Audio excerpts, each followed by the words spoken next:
2023년 4월 11일 한국은행 기준금리 인상 여부가 발표되었습니다. 이를 두고 그레이트 리세션 2023년 경제전망의 저자이신 김광석 교수님을 모시고 이야기를 나눠보도록 하겠습니다. 교수님 안녕하세요. 네, 안녕하세요. 급하게 장소를 좀 구했습니다. 강연 왔다가, 예, 네. 이게 대기실에 와가지고, 음, 여러분께 또 기준금리 인상 혹은 동결 여부에 대한 발표가 나왔기 때문에 음. 또 긴급하게 여러분께 말씀드리기 위해서 한번 이야기를 시작해 보도록 하겠습니다. 네, 정말 바쁜 스케줄 속에서도 이렇게 중요한 이슈가 있을 때마다 즉시 분석해 주셔서 너무 감사의 아, 말씀드립니다. 제가 감사합니다. 예. 예, 교수님. 지금 이제 한국은행의 기준금리 인상 여부가 발표되었는데요. 좀 어떻게 네. 보셨는지 총평 좀 부탁드리겠습니다. 네, 동결될 것이다라고 시장에서 기대를 많이 했었고요. 저도 여러 가지 이유들을 거론하면서 아마 얼마 전부터, 한두 달 전부터, 기준금리 추가적인 한국의 인상은 좀 어려울 것이다라고 말씀드렸는데, 여러분들이 예상했던 그대로, 동결이라는 발표가 났고요. 그런 면에서 이변은 없었다라고 보여지고, 그리고 제가 의견을 드린다면, 뭐, 어쨌든 한국은행 총재의, 이야기랑 관계없이 추가적인 기준금리 인상은 이제 없겠구나. 그러니까 한국의 기준금리는 여기서 상당 기간 동결된 채 움직이겠구나 하는 것을 감을 잡았고 개인적으로 그런 생각을 했고요.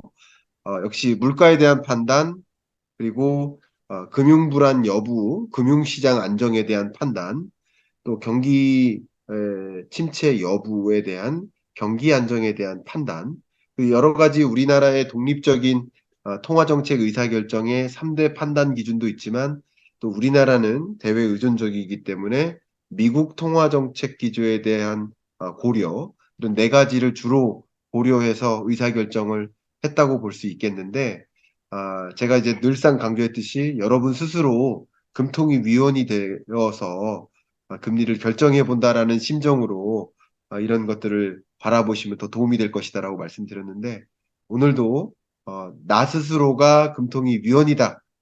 내가 금통위 위원이라면 어떻게 판단했을까? 이런 어떤 입장을 약간 역지사지로 입장을 바꿔놓고 함께 그 판단 결과를 분석해 보면 어떨까? 그런 의견 드립니다. 네, 그 한국은행이 국내 물가에 대한 판단이 되게 중요할 것 같습니다. 어떻게 판단하고 있는 걸까요? 네. 일단 한국은행의 이번에 금리 인상 결과는 말 그대로 추가적인 인상 없이 3.5%로 추가적인 동결 기조를 유지한다. 그리고 향후에도 추가적인 기준금리 인상이 있기 어려울 것 같다. 이렇게 현재로서는 판단 내리고 있습니다. 미국은 추가적인 금리 인상이 남아있는 상황이라고 현재 가정할 필요가 있겠죠. 그럼 현재도 미국과 한국 간의 기준금리 격차가 1.5%로 정말 큰 차이를 이렇게 보이고 있는 것을 여러분 확인하실 수 있는데 향후에는 추가적인 금리의 격차가 또 나타날 것이다라는 것을 어느 정도 감지할 필요가 있겠습니다. 결국 이런 한국과 미국 간의 금리 격차가 추가적으로 나타날 것이다 하는 것이 강달러 현상으로 나오는 거죠. 그것도 반영되어 나타나는 겁니다. 오늘의 금리 동결 때문에 기준금리 격차가 또 벌어질 것이다라는 그 오늘 동결했기 때문에 기준금리 격차는 추가적으로 벌어진 게 없단 말이에요. 근데 미국은 추가적으로 금리 인상하고 우리는 계속 동결해 나갈 것이다. 라는 생각 때문에 먼저 시장에서는 반영되는 움직임이다. 이렇게 생각해 볼 수가 있겠습니다. 그 밖에 우리가 추가적으로 확인할 것은 보시는 것처럼 우리 통화정책 스케줄이 보면 4월 11일 오늘이죠. 오늘 금리를 동결했지만 5월 25일에 있어요. 우리나라는. 근데 미국은 5월 한국 날짜 기준으로는 5월 4일 새벽에 발표되죠. 그럼 역시 5월 4일 날 추가적인 금리 인상이 있을 거라고 지금 가정할 필요가 있겠는데 그러면 지금보다 기준금리 격차가 더 벌어진다. 1.75%로 포인트로 벌어진다. 그럼 1.75% 포인트의 금리 격차는 또 한 번 벌어지는 상황을 우리는 예견하기 때문에 지금 미리 선제적으로 반영돼서 달러 사자 하면서 강달러 현상이 추가적으로 나오는 거죠. 지금 강달러 현상이 그렇게 나오는 겁니다. 자, 그러면은 이렇게 한국과 미국의 기준금리 격차가 벌어지는 것이 전혀 신경 쓰이지 않을 수는 없는데 왜 이렇게 금리를 동결했을까라는 것을 하나하나 따져볼 때 먼저 물가에 대한 판단이 있어야 되겠죠. 지금 보시는 것처럼 미국은 추가적인 기준금리 인상이 있을 것이라고 시장은 거의 믿고 있는 상태예요. 네. 그럼에도 불구하고 금리를 동결할 수밖에 없었던 이유들을 여러 가지 관점에서 한번 살펴보겠습니다. 먼저 물가인데요. 질문 주신 것처럼 물가에 대한 판단은 디스인플레이션 그 자체입니다. 이미 소비자 물가 발표됐을 때도 말씀드렸습니다만 6.3% 지난 22년 7월에 정점을 찍었고 그 이후에 하향 안정화되다가 4.2%까지 내려왔는데요. 이 4.2%는 그 직전 월보다 큰 격차를 두고 떨어지죠. 강한 속도로 떨어집니다. 이건 물가 안정화 기조에 이미 진입했구나라는 걸 생각해 보고요. 네. 우리나라의 물가는 역시 선행 지표가 뭡니까? 수입 물가라고 했죠. 수입 물가가 결국 생산자 물가에 영향을 주고 소비자 물가에 반영이 될 텐데 여기 보시는 이 수입 물가 지수는 먼저 떨어졌단 말이에요. 그러니까 후행해서 소비자 물가가 떨어지는 추세가 있구나. 물론 최근에 원자재 가격이 상승한다든가 국제 유가가 반등한다든가 이런 추세까지는 여기에 반영되지는 않았습니다만 당분간은 어쨌든 소비자 물가가 안정화될 것이다라고 판단할 수 있는 근거는 수입 물가 지수의 흐름인 거예요. 그리고 또 누차 제가 설명드리면서 봐왔지만 원화 기준의 수입 물가 지수와 달러 기준의 수입 물가 지수 둘 다 보아도 정말 둘 다 이미 마이너스에 진입했습니다. 감사한 일인 거죠. 다만 여기 보시면 원화 기준의 수입 물가 지수가 상대적으로 덜 잡히는 이유는 강달러 기조 때문이다라고 음, 말씀드렸죠. 그것은 결국 강달러 기조가 유지되는 한 물가 잡기도 좀 어려운 상황인 것이다. 물론 그런 면에서 강달러도 신경이 쓰이고 나머지 요소도 쓰이겠지만 어쨌든 통화 당국은 아니 우리나라는 왜 금리 인상 이렇게 추가적으로 안 합니까 하는 의견이 있을 수도 있겠지만 기본적으로 물가가 상당히 안정화된 거고요. 미국 물가랑 비교해도 훨씬 우리나라는 안정적인 물가의 상황에 온 거고요. 아마도 이제 4월 물가 상승률은 3%대에 진입하지 않겠느냐. 이렇게 한국은행은 판단하고 있고요. 그것이 선제적으로 금리를 추가적으로 인상할 필요가 많지 않다. 이렇게 판단하는 입장이라고 금통위 위원들은 생각하고 있고요. 마지막 한국 물가에 대한 한국은행의 판단은 23년 상반기가 4.0, 하반기가 3.1, 어쨌든 안정화되는 흐름으로 갈 것이다. 올해 연간 3.5%다.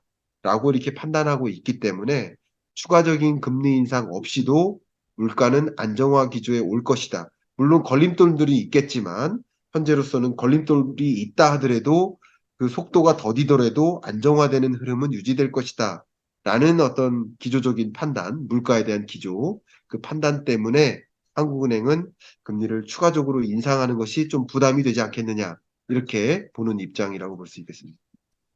한국은행이 기준금리를 동결한 게 말씀해주신 대로 미국의 통화정책과 무관할 수는 없을 것 같은데요. 네. 미국의 금리 인상 기조는 좀 어떻게 보시는지요? 네. 일단 미국의 통화 정책 기조 정말 궁금한 것도 또 많이 있는데 제가 누차 강조해 드렸기 때문에 미국은 어쨌든 추가적인 기준금리 인상을 한 번 더 단행할 것이다. 이렇게 판단하는 입장입니다.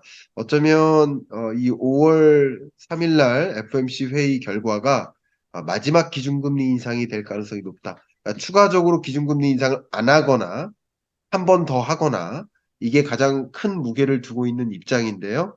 현재로서는 한 번 하는 것에 더 무게를 두고 있다. 이런 입장이고, 그런 미국의 추가적인 금리 인상이 있고, 이후에 동결을 할 것인데, 우리는 어차피 한국과 미국 간의 기준금리 격차가 벌어진 상황이니까, 그것으로 인해 나타나는 여러 가지 영향들을 이미 우리는 받아들이고 있기 때문에, 추가적으로 0.25%포인트 추가적으로 격차가 벌어진다 한들 그게 뭐 대세의 영향은 없지 않겠느냐라고 판단하는 경향도 역시 한국은행의 기조에 있다, 이렇게 반영되어 있다, 이렇게 생각하고 있습니다.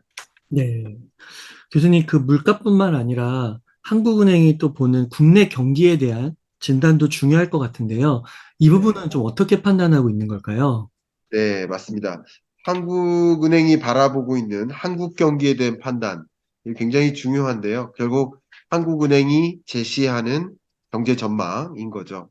여러분들께는 오늘 밤 10시에 IMF 경제 전망 보고서가 발표가 되고 그것에 더 관심을 기울여 주실 필요가 있겠다. 역시 즉시 분석으로 밤 10시에 이 영상이 나갈 것입니다. 그걸 좀 기대해 주시길 바라고요. 현재로서는 한국 경제 성장률에 대한 그 전망치의 변화를 확인해 보시면 도움이 될 텐데, 피치사는 1.2%로 보고 있습니다. OECD는 1.6%로 보고 있는데, 기존의 1.8%에서 하향 조정한 거예요. 국회 예산정책처는 기존 2.1에서 1.5%로 큰 폭으로 하향 조정했고요. ADB는 1.5%로 전망하고 있고 또 AMRO 같은 경우도 1.7%, 전반적으로 1.7에서 1.5로 하향 조정한 흐름. 그러니까 평균치가 1.5%니까 한국 경제 성장률 전망치 자체가 매우 부정적이다. 실제 1.7도 낮은 거고 1.6도 낮은 건데 이미 기획재정부에서는 1.6으로 제시했었고 또 한국은행은 1.7로 제시했다가 1.6으로 낮춰 잡았는데 제가 지난주에 우리 기재부 고위급하고 네. 제가 누구라고 강조는 안 하겠습니다. 여러분도 아실 만한 기재부의 고위급과 이제 대담을 1시간 정도 나눴었는데 조금 우스갯소리로 어떤 표현까지 하셨냐면, 결국 기재부가 전망한 전망치에 나머지 기관들의 전망치가 수렴하고 있다. 어, 처음에는 가장 낮게 잡았었거든요. 1.6%로. 기재부가 이렇게 낮게 잡은 적은 정말 없었다라고 제가 그때 네. 여러분께 평가도 해드렸었는데, 많은 경제 연구기관들이 국내에 많은 기관들이 그 숫자에 가깝게 수렴해 나가고 있다. 이렇게 판단하고 있고 한국은행도 같은 기조에 있습니다. 그러니까 높아봐야 현재로서는 정말 높게 봐야 1.7%, 낮게 보면 뭐 1.2%까지 요 어, 정도 숫자고요. 제 경제 성장률의 개념을 많이 강조하고 있는데 제 주식 얘기를 하지 않죠. 경기에 대해 얘기하고 있죠. 근데 경기 침체 온다고 생각하면 말씀드리면 또 많은 분들이 잘못 오해하셔가지고 주식 침체 온다고. 경기 침체와 주식 침체 다른 거예요. 경기는 훨씬 먼저 후행해서 나타나고 주식 침체가 먼저 일어나는 거죠. 주식은 그래서 2022년 10월이 저점이었다라고 네. 누차 강조하고 있잖아요. 네, 그런 현상들인 거죠. 경기 침체는 23년에 이르고 있지만 22년에 주가가 많이 침체됐었죠. 네. 그죠? 그걸 기억하신다면 주가는 확실히 선행한다. 이렇게 기억하실 필요가 오해가 없도록 제가 강조해서 말씀드리는 겁니다. 경기 침체 온다고 제가 1시간 동안 이야기하면 와, 저 사람 주가 침체 또 온대. 이렇게 어, 받아들이시더라고요. 너무 어, 안타까워서 제가 여러분께 강조하는 겁니다. 경기와 주가는 전혀 다른 지표이기 때문에 여러분 구분해서 이해하시면 좋겠고요. 한국은행도 역시 낮게 보고 있는데 제가 한번 마지막으로 강조하겠다면 우리 한국 경제가 네 번의 경제 위기가 있었다. 1980년 이때 오일 쇼크에 따른 충격으로 역성장했었죠. 그리고 두 번째는 IMF 외환위기가 음, 있었죠. 그때 우리나라 마이너스 5.1% 역성장했었죠. 세 번째는 네, 2008년 글로벌 네. 금융위기, 경제위기 있었죠. 네 번째가 팬데믹 경제위기, 마이너스 0.7% 역성장했었죠. 제가 항상 강조하지만 네 번의 경제위기를 제외하면 23년 성장률이 가장 낮다. 음, 그 전망치가 계속 하향 조정되어 왔지. 어쨌든 하향 조정 되든 안 되든 1.7이나 1.2나 요 정도 숫자는 네 번의 경제 위기를 제외하면 가장 낮은 숫자니까 이걸 경기 침체라고 하지 뭐를 경기 침체라고 합니까? 경기 침체 온다라고 말씀 계속 드려왔고 작년부터 그리고 23년 지금 우리가 겪고 있는 게 경기 침체인 거예요. 지금 여러 가지 현상들이 있잖아요. 그게 다 경기 침체 현상들인 거예요. 그런데도 경기 침체 온다는 것이 위협적인 소리라고 받아들이십니까? 경기 침체 온다. 밖에 비 오니까 비 온다고 할 뿐인데 그걸 비 오는데 비 온다고 말하는 사람한테 왜 위협적으로 얘기합니까? 라고 판단하냐 이거죠. 그런 분들이 좀 있어서 안타까워서 경기를 제대로 진단하셨으면 좋겠다는 말씀을 드리고자 하는 겁니다. 한국 경기에 대한 판단에 있어서 소비자 심리 지수와 기업 경기 실사 지수를 업데이트해서 다시 한번 보여드리는데 2020년에 이런 심리 지수가 경제 위기인 거예요. 팬데믹 때. 네. 그리고 지금은 그 정도까지는 아니고 L자로 꺾이죠. 침체. 근데 침체는 L자로 꺾이는 거예요. 근데 심리도 L자로 꺾인 상태에서 거기서 계속 지지분진하게 움직이죠.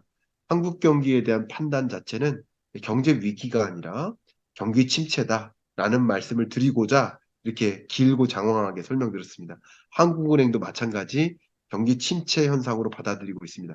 다만 이 경기 침체 자체는 이미 용인된 거고 유인한 거고 왜? 물가를 잡기 위해서 수요를 떨어뜨리기 위해서 그래야 물가가 잡히니까 음, 유인한 수준의 경기 침체인 것이기 때문에 이게 뭐 좋고 호황이라고 평가할 수는 없겠지만 어느 정도 중앙은행에서 예상한 그런 경기 침체가 찾아오는 것이고 유인된 수준이 이미 온 것이고 그렇기 때문에 향후에는 경기가 뭐 완전히 꺼져가지고 시스템 리스크나 경제 위기로까지 가지 않는다고 가정한다면 어쨌든 이런 기준금리 동결 행보를 유지해 나갈 것이다. 추가적인 인하는 당장 있기는 어려울 것이다. 이렇게 말씀드리겠습니다. 교수님께서 강조해 주는 것이 그 물가, 또 경기, 또 한 가지가 이제 금융이 있는데요. 맞습니다. 국내 금융 불안 상황은 좀 어떠한가요? 네, 금융 불안 상황 좀 말씀드리겠습니다. 얼마 전에 말씀드리면서 강조해 드렸었는데요. 다시 한번 몇 가지만 짚고 넘어가도록 하겠습니다. 지금 비은행 금융기관에 대한 관심이 집중되고 있습니다. 국내 금융 안정 상황에서는 비은행 업권별 고정 이하 여신 비율, 이게 올라가면 올라갈수록 불안해진다라는 뜻인데 많이 불안해진 상황 여러분 확인하실 수 있고요. 또 연체율이 늘어나면 연체율이 상승하면 불안해지는 거죠. 여러분이 연체하신다는 뜻이 아니라 우리나라 가계부채나 혹은 기업 부채가 연체가 나타난다. 못 갚는 부채가 생기는 거잖아요. 이자나 원금을 상환하지 못하는 그게 연체인 거고요. 연체가 3개월 연속이 되면 그건 부실이라고 말씀드렸었죠. 그러니까 연체율이 늘어나는 부실해진다라고 판단할 수 있는 가장 중요한 잣대 중에 하나입니다. 금융 안정 여부를 판단하는 그리고 비은행 업권별 총자산 이익률을 보면 떨어지고 있는 것을 보면 비은행 금융기관 은행이 있고 비은행 금융기관이 있는데 비은행 금융기관 가장 대표적으로 은행, 보험, 증권 이게 네. 3대 금융사인데 은행을 제외한 나머지 금융기관 이렇게 판단하시면 좋겠고 그 밖에도 상호금융이나 저축은행이나 이런 것들도 비은행 금융기관이라고 볼 수 있겠죠. 이런 은행들이 부실해지고 있다라는 것을 한국은행이 진단한 사례라고 볼 수 있겠습니다. 그 밖에 제가 강조했었던 게 중소건설기업들이 좀 위험하다. 특히 지역, 네. 수도권이 아닌 지역의 한계 기업, 부실 위험 기업의 비중이 늘어나고 있다. 보시면서 급격히 늘어나죠. 특히 대기업보다도 중소기업의 부실 위험 기업이 늘어나고 있고요. 그죠? 한계 기업이. 그리고 수도권보다도 지방 중소기업이 많이 늘어나고 네. 있죠. 부실 위험 기업도 같은 트렌드입니다. 대기업보다는 중소기업이, 중소기업 중에서도 수도권보다는 지방 중소기업이 크게 위험한 상황이다. 건설사를 말씀드린 겁니다. 그래서 건설사들 중에서 제가 지역별 미분양 주택 추이 같은 거 계속 네. 말씀드렸었죠. 네, 그런 것들도 지역에 대구나 경북이나 충남이나 이런 지역의 한계 기업이나 부실 위험 기업이 늘어나고 있는 현상은 미분양 주택 건수를 통해서도 우리가 간접적으로 확인할 수 있는 거라고 볼 수 있겠습니다. 마지막으로 그런 비은행 부동산 PF 익스포저가 이렇게 급격히 상승하는 이런 모습은 결국 PF 대출 잔액이 쌓이고 그 중에 특히 연체가 쌓이고요. 이런 것들이 반영되는 금융시장은 부실해지는 모습이라는 것을 확인할 수 있겠죠. 한국은행은 특히 이 금융 안정 상황을 굉장히 중대하게 판단하고 있는데 물가는 어느 정도 잡히는 거고 경기도 침체 국면인 거 맞지만 뭐 경기 침체 때문에 금리를 인하할 만큼까지는 아니고 근데 경기 침체가 다른 나라보다는 좀 가혹하기 때문에 금리 인상할 만한 여건도 좀 안 되는 그런 것이라고 판단할 수 있겠죠. 세 번째는 금융 안정 상황은 매우 걱정이 되는 그런 네. 대목이라고 볼 수 있겠고요. 이런 것들을 고려했을 때 그래도 뭐 잃는 건 잃고 뭐 얻는 건 얻는 것인데 제가 항상 강조하다시피 재정 정책은 특정 계층을 위해서 할 수 있어요.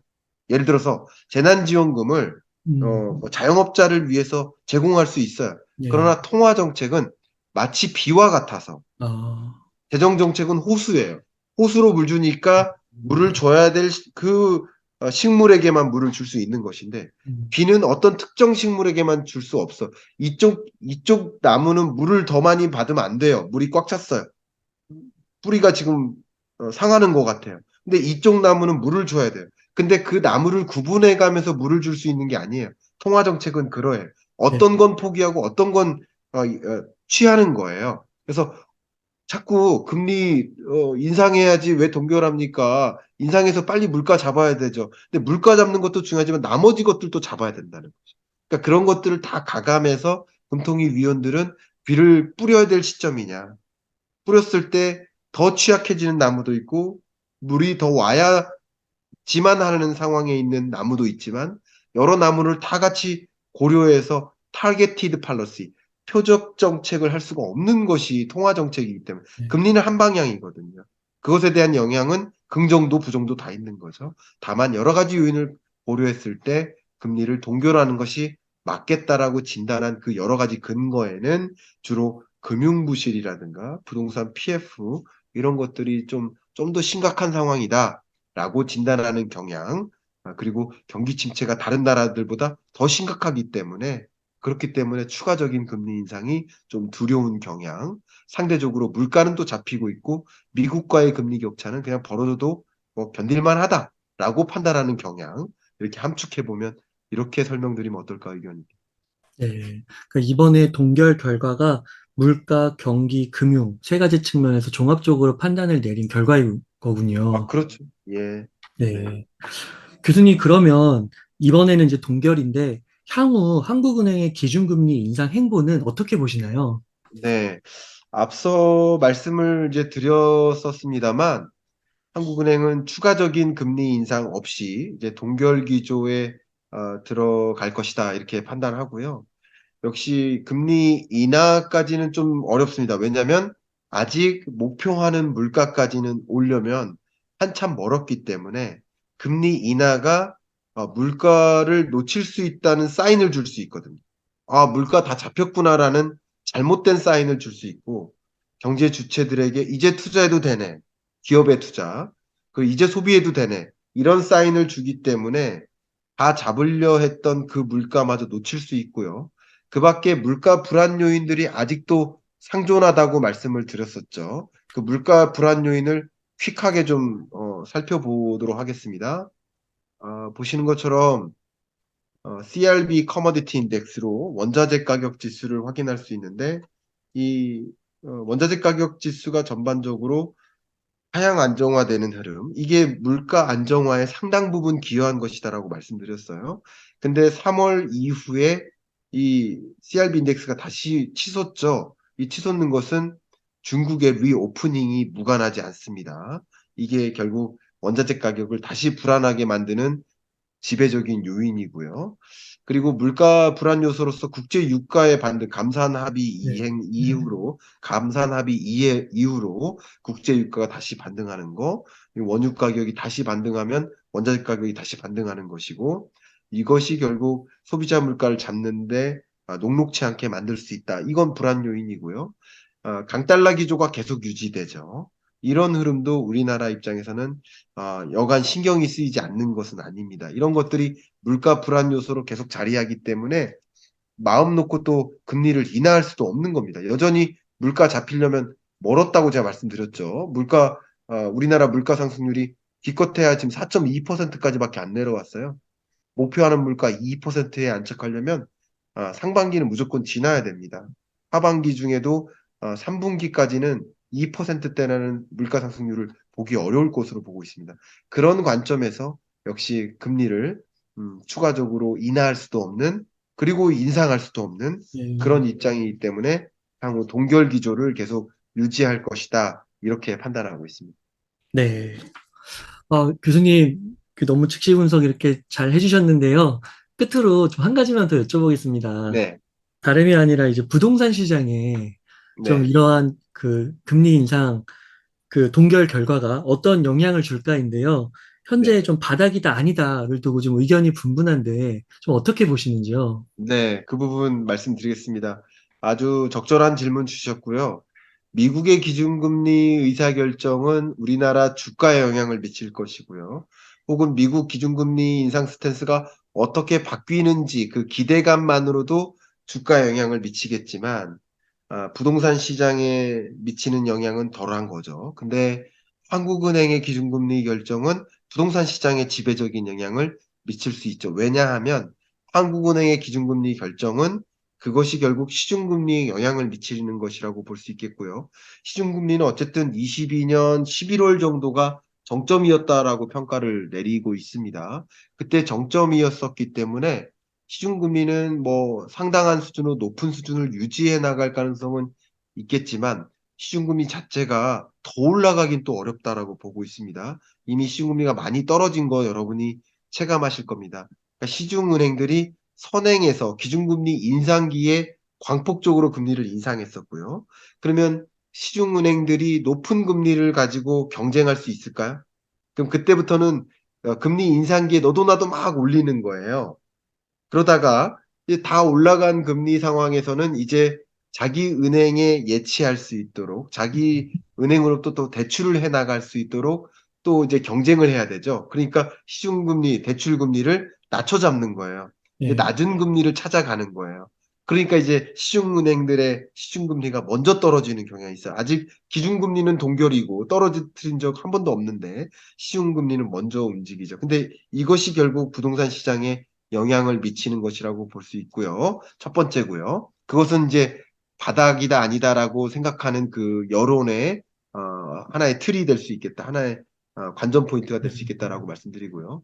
제가 꾸준히 말씀드리는 미분양 주택 추이를 보면 어쨌든 22년 이후에 미분양 주택이 쌓이다가 23년 지금 1, 2월 달까지만 해도 계속 쌓이고 있죠. 7만 5천 호를 초과한 상태로 계속 유지되고 있죠.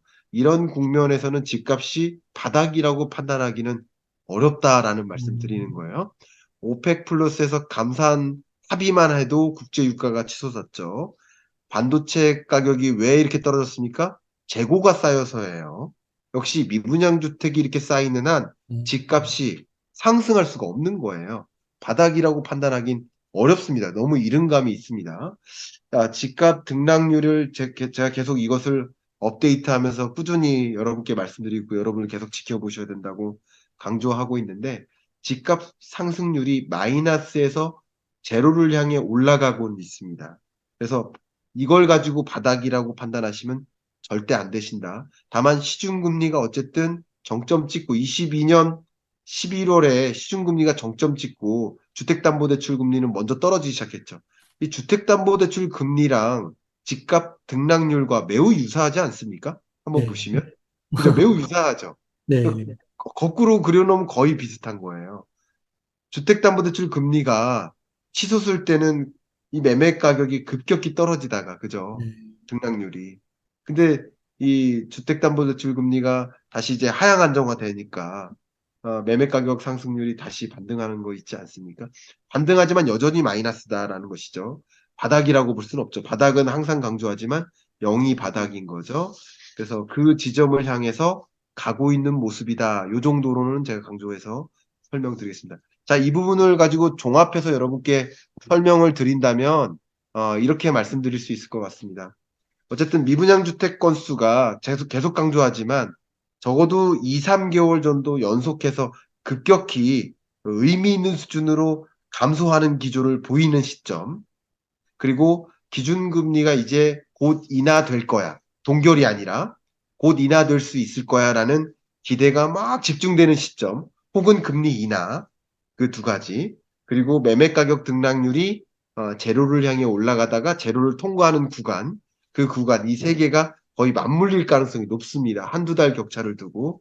그런 지점이 23년 뭐 끝자락이지 않을까. 현재로서는 그렇게 판단하고요. 23년 연내에는 집을 사지 마시라고 내 집 마련의 시점이 안 온다고 말씀드렸는데 저는 좀 이르면 제가 누차 강조하지만 23년 끝자락엔 올 수 있다. 올 수 어, 있다라고 말씀드리고요.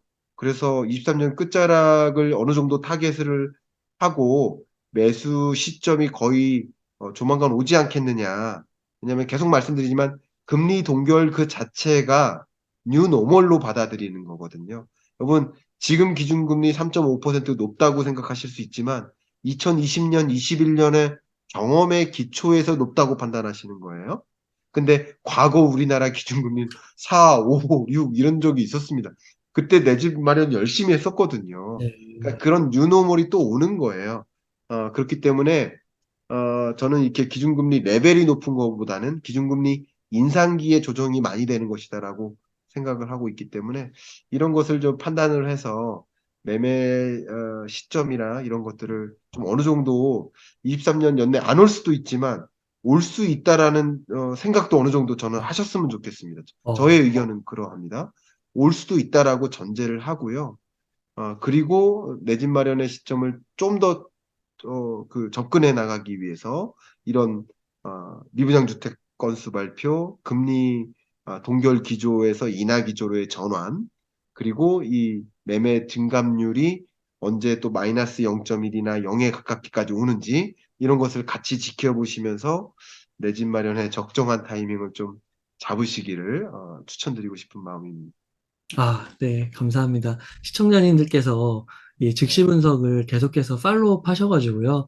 그 네, 무주택자이신 분들은 내 집 마련하는 그 타이밍을 적절하게 가늠해 보시면 정말 큰 도움 될 것 같습니다. 예.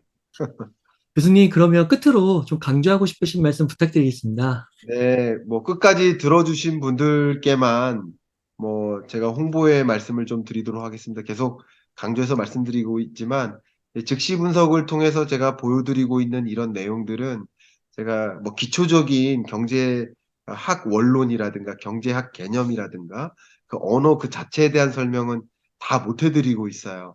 그래서 어떻게 경제 공부에 입문할 수 있습니까?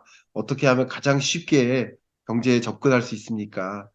경제 입문에 대한 관심을 많이 갖고 계신데 그런 질문 주신 분들께 저와 함께 경제 공부 무작정 따라하기 네. 23강을 통해서 경제의 개념을 완전히 바로 잡고 그리고 즉시 분석의 나래를 펼치시면 어떨까? 저와 함께 금통위 위원이 되어서 스스로 경기를 진단하고 스스로 또 금리 인상 결과에 대해서 분석해보고 저와 같은 생각이네 저는 다른 생각입니다라고 대화할 수 있는 그런 여러분이 되실 수 있도록 경제 공부 무작정 따라하기 준비했으니까 링크 삽입해 드릴 테니까 관심 있으신 분들 많이 참여해 주시길 부탁드리겠습니다.